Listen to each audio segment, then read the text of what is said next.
বিধায়কের উদ্যোগে সংবর্ধনা জ্ঞাপন অনুষ্ঠান। ইমাম মুয়াজ্জিনদের পর এবারে পুরোহিত পুজো কমিটির সম্পাদক এবং আদিবাসী সমাজের মাঝি বাবা, নায়গা বাবা এবং বাহান বাবা সহ সমাজের 500 গুণীজনকে সংবর্ধনা দেওয়া হলো মালতীপুরের বিধায়ক তথা জেলা তৃণমূল সভাপতি আব্দুর রহিম বক্সির পক্ষ থেকে। শুক্রবার বিকেলে মালতীপুরের লাইব্রেরি মাঠে এই সংবর্ধনা জ্ঞাপন অনুষ্ঠান অনুষ্ঠিত হয়। বিধায়ক ছাড়া উপস্থিত ছিলেন জেলা পরিষদের প্রাণী সম্পদ বিকাশ ও মৎস্য কর্মাধ্যক্ষ রিয়াজুল করিম বক্সি, জেলা পরিষদের সদস্য আব্দুল হাই, ছাচল 2 নম্বর ব্লক পঞ্চায়েত সমিতির সভাপতি বাদল সাহা, ব্লক তৃণমূলের সভাপতি আবুল কালাম আজাদ, জেলা তৃণমূল এসটি সেলের সভাপতি চুনিয়া মুর্মু, জেলা তৃণমূল শ্রমিক সংগঠনের সভাপতি শুভদীপ সান্যাল সহ অন্যান্যরা। এই অনুষ্ঠান উপলক্ষে খুঁটি কাছাদের নৃত্য এবং সঙ্গীত পরিবেশনা হয়। মঞ্চ থেকে বিজেপির সাম্প্রদায়িক রাজনীতির বিরুদ্ধে সম্প্রীতির বার্তা দেন উপস্থিত নেতৃত্ব। চাকরি বাতিল প্রসঙ্গে বিজেপি এবং সিপিএমকে আক্রমণ করেন আব্দুর রহিম বক্সি। এই প্রসঙ্গে সংবাদ মাধ্যমের মুখোমুখি হয়ে তিনি বলেন, সুপ্রিম কোর্টের রায়কে আমরা সম্মান করি, কিন্তু সিপিএম বিজেপি চক্রান্ত করে মানুষ মারার রাজনীতি করছে, যাদের মধ্যে রয়েছেন শিক্ষকরাও। আরো আপডেট থাকতে আমাদের ভিডিও শেয়ার ও ফেসবুক পেজটিকে লাইক করে ফলো করে দিন। পুজো কমিটি আসার জন্য অনুরোধ করছি। আমাদের বহু মানুষরাও রামনবমীতে সবাই হাঁটবেন, কারো নির্দেশে নয়, কারো কথাতে নয়, ধর্মের নামে ভাগ করার ইঙ্গিতে নয়। বলে রামনবমীতে আমরা সকলে মিলে একসাথে থাকবো। এখানকার সমস্ত সম্প্রদায়ের মানুষেরা যারা আজকে ধর্মের নামে আমাদেরকে ভাগ করে দিতে চান, তাদের কাছে কিছু প্রশ্ন। যে মানুষগুলো কালকে, শিক্ষকগুলো কালকে কাজ হারা হয়েছে, চোখের জল ফেলছে, হাউমাউ করে কাঁদছে, সিপিএম তোমার বিকাশ রঞ্জন ভট্টাচার্য তিনি কি উত্তর দিবেন?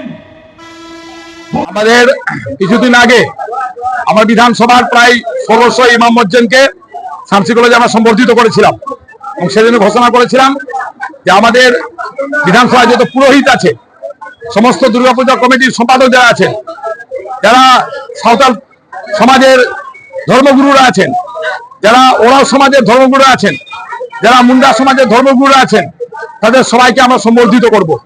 আজকে প্রায় 500 ধর্মগুরুদের আমরা এখান থেকে সম্বর্ধিত করছি আমার মালতীপুর বিধানসভা কেন্দ্রের যারা আছে। এবং আমি আশা রাখবো যে আগামী দিনগুলোতেও এই যে আমাদের বাঙালির ঐতিহ্য, সাম্প্রদায়িক সম্প্রীতি, সংহতি, ঐক্য, এটা অটুট যেন থাকে।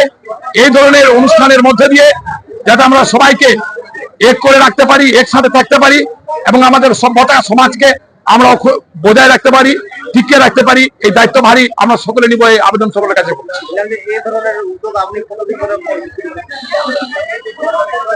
শুনতে পেলাম না। এটা আমি 2011 সালে যখন আমি প্রথম বিধায়ক ছিলাম তখন থেকে এই কর্মসূচি আমাদের চলছে। একদিকে যেমন হজ যাত্রীদের সম্বর্ধনা দিই, ইমাম মুয়াজ্জিনদের সম্বর্ধনা দিই, অন্যদিকে আমরা সারস সম্মানের মধ্যে দিয়ে সমস্ত দুর্গাপূজা কমিটিকে, কালী পূজা কমিটিকে এবং এই ধরনের সম্মান জ্ঞাপন অনুষ্ঠানের মধ্যে দিয়ে আদিবাসী সম্প্রদায়ের সমস্ত মানুষকে, পুরুষদেরকে আমরা সম্পর্কিত 2011 সাল থেকে প্রতি বছর করে আসছি। আমি অঙ্গীকারই করেছিলাম 2011 সালে আমি বিধায়ক থাকি বা না থাকি, আমি যদি সুস্থ থাকি তাহলে আমি প্রতি বছরই এই ধরনের অনুষ্ঠান আমরা করবো, এই সমস্ত সম্প্রদায়ের মানুষকে সম্মানিত করব। আমি 2016 সালে বিধায়ক থাকতে পারিনি, তারপরে 5টি বছর ধরে লাগাতার প্রতি বছর এই অনুষ্ঠান আমরা করেছি। তারপর থেকে আমাদের সম্মানীয় মুখ্যমন্ত্রী, আমাদের জননেত্রী মমতা ব্যানার্জির আশীর্বাদ নিয়ে আমি আবার বিধায়ক নির্বাচিত হয়েছি এবং লাগাতার ভাবে আমাদের এই কর্মসূচি চলছে এবং আগামী দিনেও এই কর্মসূচি চলতে থাকবে। আমরা বাঙালি, আমাদের পরম্পরা আছে দীর্ঘদিনের যে আমরা একসাথে সকলে সমস্ত ধর্মের মানুষ বসবাস করি। আমাদেরকে দেখে চেনা যায় না আমরা কোন ধর্মের মানুষ, আমরা বাঙালি, এটা আমাদের পরিচয়। এই সাম্প্রদায়িক সম্প্রীতি, সংহতি এটা একমাত্র পশ্চিমবঙ্গের সবচাইতে বেশি আছে ভারতবর্ষের মধ্যে। আমরা চাইবো যে যারা এই সাম্প্রদায়িক সম্প্রীতিকে ভেঙে দিতে চান, যারা আমাদেরকে জাতপাতের নামে ভাগ করে দিতে চান, তাদেরকে আমরা সাবধান করছি, অনুরোধ করছি, আসুন আমরা বাঙালি, বাঙালির ঐতিহ্য, সাম্প্রদায়িক সম্প্রীতি, ঐক্যকে আমরা বজায় রাখি।